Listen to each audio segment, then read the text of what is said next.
special place in every Dota player's heart. Whether Oh, you're Chuyo, thanks team. Uy, Chuyo sa rin na eh. player, if you're at home right now watching Ito, murag as a simbahan casual eh. player, this arena and this place means so much for us. And now we have a cathedral in the sky. This is the theme. Everything that we've been seeing building up to this Cathedral. moment, Effie, of this year and this past month.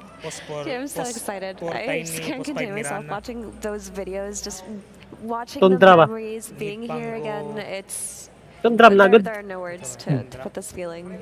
It's very special, unique experience for me to be watching and not having having to deal with the pressure and just Tiny. really enjoying the picture of it and the memories and what's happening before. It's just such an incredible feeling. Joke lang I'm gani. really grateful to be here actually. Master ni And what about 33. you, Lucas? We're going to be having our first teams, our first two Right back. teams walking out on stage Yeah. very Right back soon. gaming. I mean, this is magical. I can't really even explain it. Look at how beautiful this is. This is by far the best thing we've ever had at TI, without a doubt.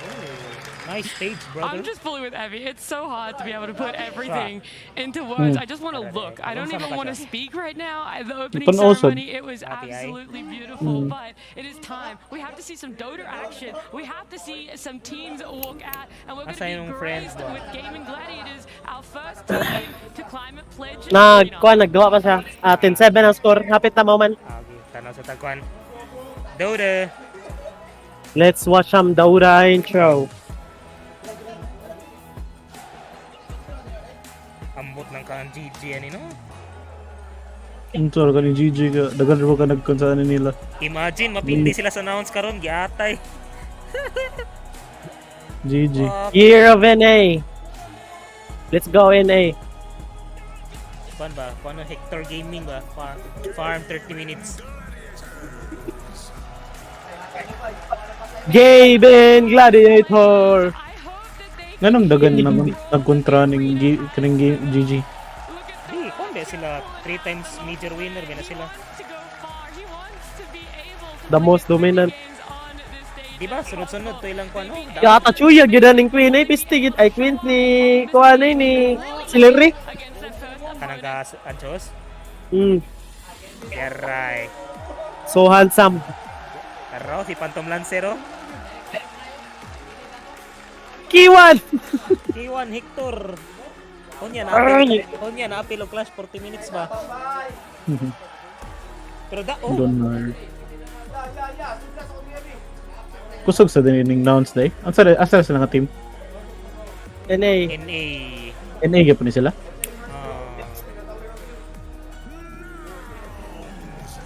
Layog up ta Nector. Abot sa kuan no? Canada ba And- announce? Canada ba sila From ka-base? South NA. NA man, NA man. Na. Canada or US ba ni sila? Now. Paano si Hector no? South NA? My goodness, can you imagine how Nouns are feeling right now walking onto that stage? I mean, I was just watching Gunner walk in there. He's been wanting to play on the main stage Basta for mga so kuwan long. ni, This has been a mapildi dream ni of his sa for so long. Nouns ang And they GG. have something to prove here. Matag Nouns day, Gladiators. iste. I mean, this Para is wa a na David GG. and Goliath kind of Ah, dili man, okay naman sa- GG are wala lang. playing from the lower Malaki bracket. kang diretso. They were the dominant team all year. They were the team Cool kayo. all year. Cool So kayo ni this si is gonna be a Diretso true baka test nang for Nouns. pinaanime ba? Pretty much, this is the Mura siya best katong coming nasa Probably no one expected them to be here. sa to nga ko ano eh, mura siya si Mikey. And reaching Sa Mga Mikey sa Tokyo Revenger. Tokyo.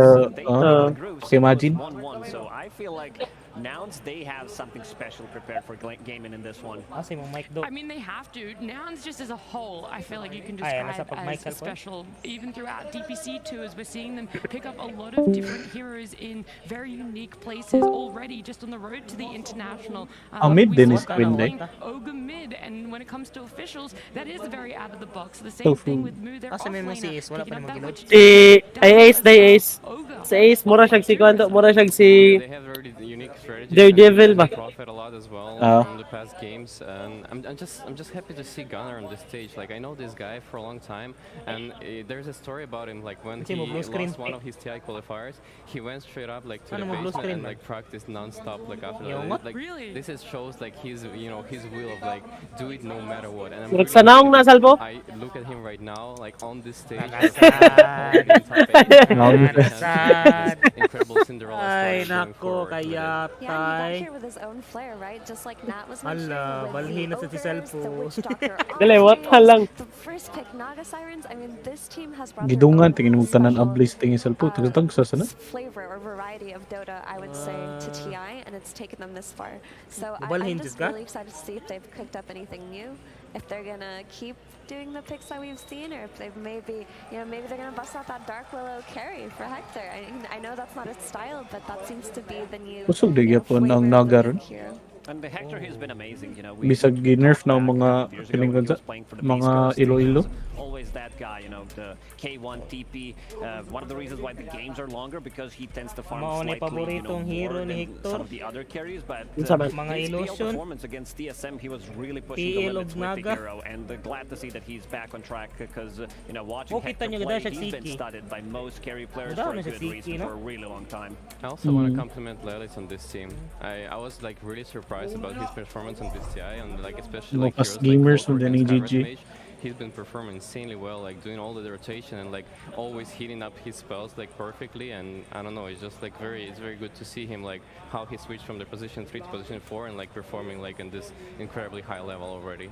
Okay, well, Sorry, we're ano? already naming all the nouns players. We may as well put Yamson in there as well. I think a special Wala shout out to gid him po. because just Wala. before qualifiers, Ka-connect after na they na had siya. the Wala pa man siya unfortunate naka-connect. performance at the Bali Major that they did, Yamson went Walay from 1 may to 5, kambuta. and they had that roster Okay change ra na before Salpo, that, so may they were mic eh. able to bring in K1 and they're able to show up like they have now. So Yamson as well making a really big change for himself, and now he's Open na na a yung top si 8 Salpo eh. TI 12-5. Eh, kuan daw? Yeah, he looks like he's been playing support forever. Di pa minawas, But I'm so glad you brought him up because you have to give kudos to a player willing to sacrifice themselves for their team. Because based on the interview daw? that I heard with Gunnar a few months ago when they Madong- first made madong the ka- initial roster shift, Yamson Ah, okay ra na, himself basta was na. like, we need to make a change. Madongga ni may motingog. At Bali, Hector is a free agent. He Ano? says he's willing to play with us. I'm not willing to leave the team. I played support before. I can switch.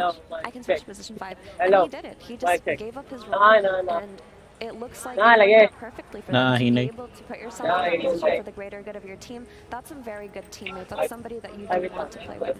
I do admire players like this because it takes like a lot of you know conscious about like how you wanna like make your team the best, right? And if it means to switch the position and like bring the other player in, like sure I'm gonna do it. Like I'm that player myself too. Like I switched many roles Wala. during my career just because like I wanted to play Ah. like with the people that I admire and respect. Like if it takes that, you know, going out of the comfort zone and learning something new, I'm willing to take that risk, you know.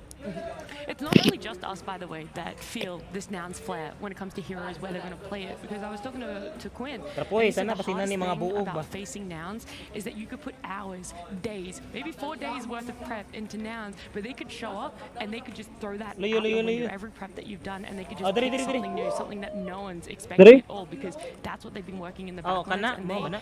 think that Ikat ang power supply, kung makarintihan ka, mana. push them through an elimination takes I-trace, them i-trace, a level i-trace ba? higher Birabirahas than ang they cable would nimo ba? So Gaming Gladiators also have a pretty tough task ahead of themselves.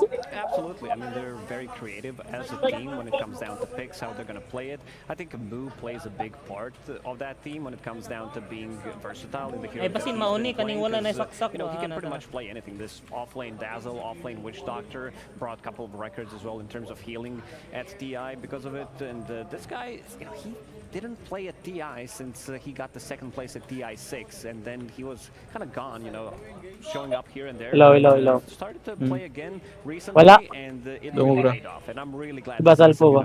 know, Oh. old school players coming back and coming in very hot, reaching top 8 Wala. overall. For sure, always great to see. But on the Ba, topic of good. Gaming Gladiators, and it's really funny to hear Quinn say that about Nouns because I feel like in a way, Gaming are kind of antithetical to how Nouns work, right? The complete inverse. Right? You feel like you know what they're gonna pick. They're very good at what they play. People prepare for them, and they still lose buffs to their heroes. So to have a team that has such a stable hero pool, by the book for mostly everything, with the exception of the Necrophoses coming out recently, with the exception of the support invokers, you kind of know what Ace is going to pick. You know what they're going to pick. Tatanga na, You know tatanga. what kind of carry style Duratio is going to be playing. No, So boss. it's going to be an interesting collision of styles here. It did bring some new heroes though, like this Chen from Celery. Like we didn't see many Chens in this tournament.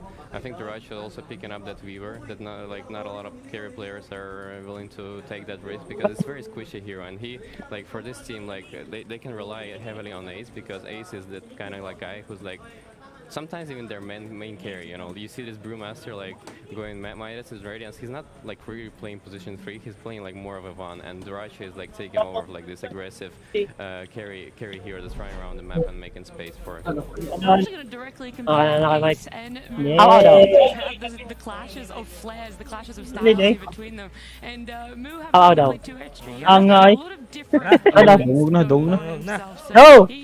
May ganin ako'y back up cellphone. the Ogre and the Dazzle. This was stuff that they picked up. Ay, marawag. Yeah, and Para it's interesting magkuhan, to note that para the Ogre, mag-boostot. which is one of the popular offlaners, Invite ka bang? Invite nila bang? Moo just hasn't. Wala pa si Pimple.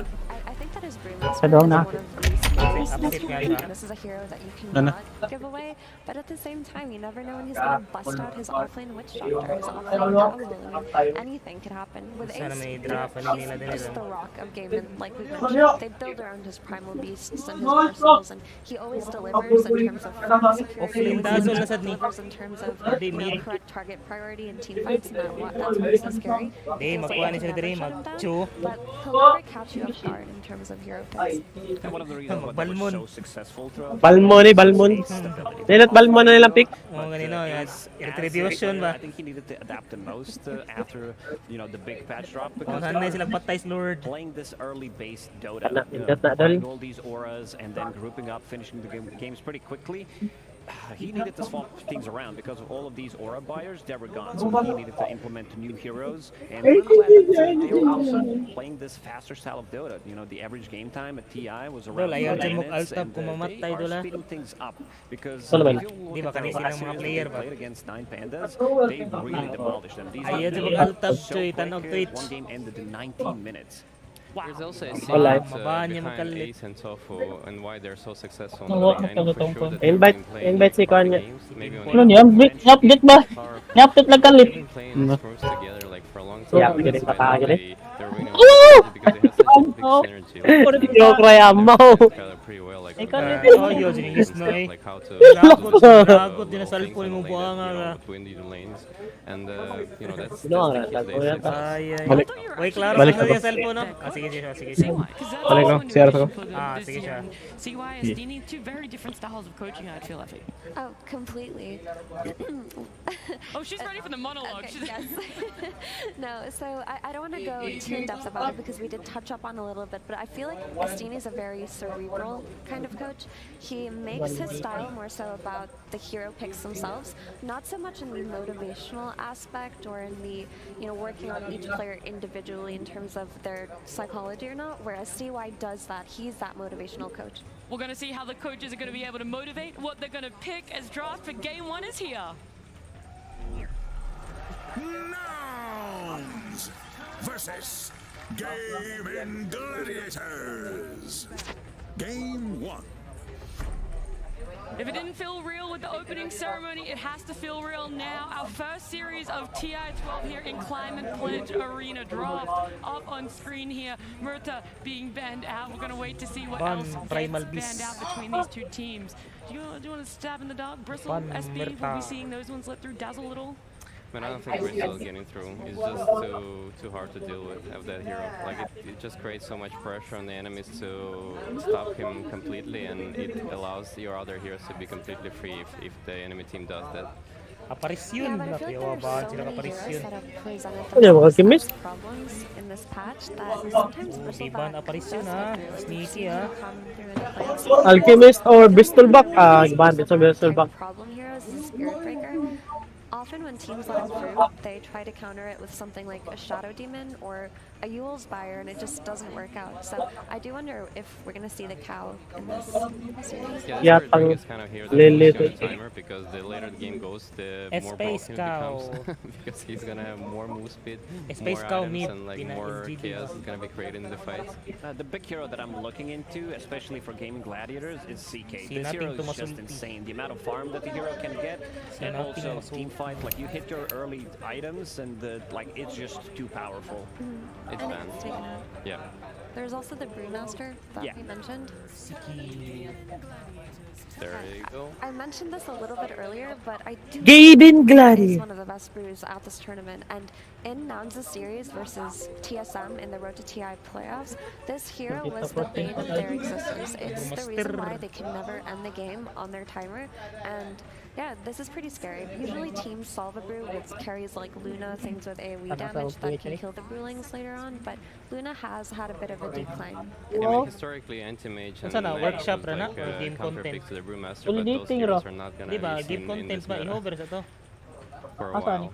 Ato library ba? I mean, if Downloads. there's a team to play Lifestealer, it is Ano? Gaming Downloads, Gladiators. downloads. Duraccio always I-hover calls ng for kanang these AI. bizarre last Oh, picks game sometimes. content today. I remember at the BB Dacha tournament, we were sitting down and watching the game Masulat draft dire. in the green room, and then this live Ay, stream nalibang comes of the in, Joshua. overall last Imo pick. nga ra sa Everyone mag-download was man. confused Amo by wala it. naman. CY walks into the green room. He was like, "That Pindi was lag- Duraccio. depende That lagi was na- not me. I do not believe in this pick." But they actually ended up winning the Nanasan. game. Sometimes you have to trust your Nasatan gut. And we've seen the smiles coming out from Move because Dako lagi ni siya brad na matangtang he kang kuan. should be pretty happy about getting Lima. Brewmaster in the first phase because this hero does pretty much everything. If game drags post 40 minutes, Nauna na to, this para hero just makuha. becomes insane. If you don't have enough to kill the Brewlings during the split, especially sieging the high ground, this is the most difficult thing in Dota. It's been like that forever.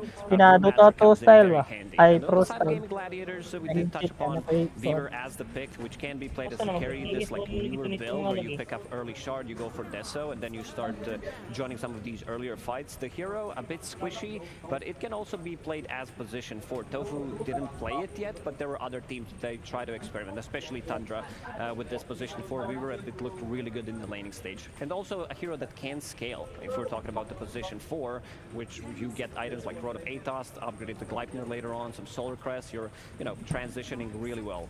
Yeah, I want to touch on that Weaver. position for Weaver a little bit more because Weaver. when Tundra played it, they were able to be really aggressive. They were able to Sitting on take Weaver, over a lot of Kerry. this map. And if Was the for it? game were to play out in, an immaculate fashion, they would have closed it out in about 20, 22 minutes. So Weaver might be hitting this pace, this tempo that you guys also touched on that Gaming Gladiators want to start bringing a little bit more with this meta. Yeah, they were doing some really cool things with that Weaver, actually. I remember watching 9 just rotate mid behind the tower around minute 5 and just kill the enemy mid laner that Thompson had gotten really low. So Weaver is one of those supports that if it is flexed, it can just be played in ways that are very open in the game. And just back during the DPC, when support Weaver was very pantog popular lancer ni first pick material, K1 it was Hector. Tofu who kind of brought it into the meta with the vessel. So I was going to say why the Weaver works so well for that Tundra was it was paired with the Grimstroke. Ikaw ulit sa dalag, So you Grim. put the ink swell on you and you go in and it was just instant, almost guaranteed stun. This is the Grimstroke pairing Weaver? that people were playing in pubs back in the days when Grimstroke was first introduced to Weaver and Grimstroke. So you put Phantom, you put the Swarm and the Inkswell. So you can't kill the Phantom, you can't kill Swarm, and you're also going to get stunned. And Grimstroke has been the hero that has been buffed. Wala na When I lagi first kitang read the patch disruptor notes, I'm lagi like, diri. this is pretty big, but after seeing the TI groups playoffs as well, this hero is just insane. The fact that you can time Nature's your stun, Prophet nga it makes five. him so much more potent in some of these earlier engagements. Yeah, and by adding this Grimstroke to this draft, you can safely say that this Weaver can go against this Brewmaster in lane, because that's the way that you can solve this hero, is you punish it. You kill it over and over again while you still can. And that level Shadow 3 Demon. Phantom's Embrace, when you have to hit it 3 times versus Brewmaster, into another stun follow-up, maybe from a mid lane, maybe something like a Shaker with a Fisher from a distance. If you can take out this Brew at the start of a fight, that is a way to solve this hero. Willow nga 4. Oh, they went for Dark Pillow. I wonder if it's position 1 Dark Pillow actually for K1. And when they practice it, and they're gonna show us something new today. But I did think that they would go for Lily Skywrath Mage because it's like it's really good to have silence against Fever, or like you know, some Bloodseeker, for example. Like that makes this hero like pretty hard to pull off. But once again, I don't see a lot of Bloodseekers in this meta. Even though he has like a percentage-based damage, which is pretty cool against all the beefy heroes. Dawnbreaker's still in the pool. Ka-weird It's the hero report that mo sa synergizes Hector well with Willow, eh. Weaver, and also another hero that does have something to deal with Dark Willow. We talked about this being Kumuha na si Hector. heavy Ikuan no eh. hard blade mail meta, but also untargetable heroes like Dark Willow Gaya and ni also Simple dire. Huerta. These heroes are very difficult to deal with, so you need some kind of AoE to be able to stun the hero. This is why I think Dawnbreaker comes in super handy. And also Chen. This is the hero that we haven't seen much being played at TI. They brought it against 9 Pandas, I believe, and it looked really good. He just dominated the laning stage, which also means that this Eric, Great ano Stroke is going to be ginagawa? played as position 4. Yeah, I love how gaming literally is like when in this meta where people playing like very long games, Ay, like base 50, ni 60-minute Oakley. games. We've seen a lot of them. They're actually the ones who are like saying, no, we're gonna like fast push and we're gonna end the games like around 20-30 minutes max, because people are not ready for that. Like especially when they're like dominating their lanes as heavily as they do. Like it's very cool that they take this approach into the Carry game. Weaver. Yeah, the last time that Gaming played Chen, they won in 19 minutes. It was pretty wild. Phantom They Lancer. just played the safe lane randomly. They rotated the Chen through the gates. They got a couple of kills. They went mid and they just played on that tempo. So something to fit into that kind of tempo would be this Tidehunter who can buy the auras, can be something to center around and run down a lane. I think Slark is an amazing pick for Nance right now. No. Spirit mid. Earth Spirit. I mean, it's another beefy tanky hero that Ano, kind of likes to NP, play. hindi ginawa they've NP. been They from don't him. have much control. The only control Spirit they have is Guide. this Phantom and maybe a Leash Mechanic.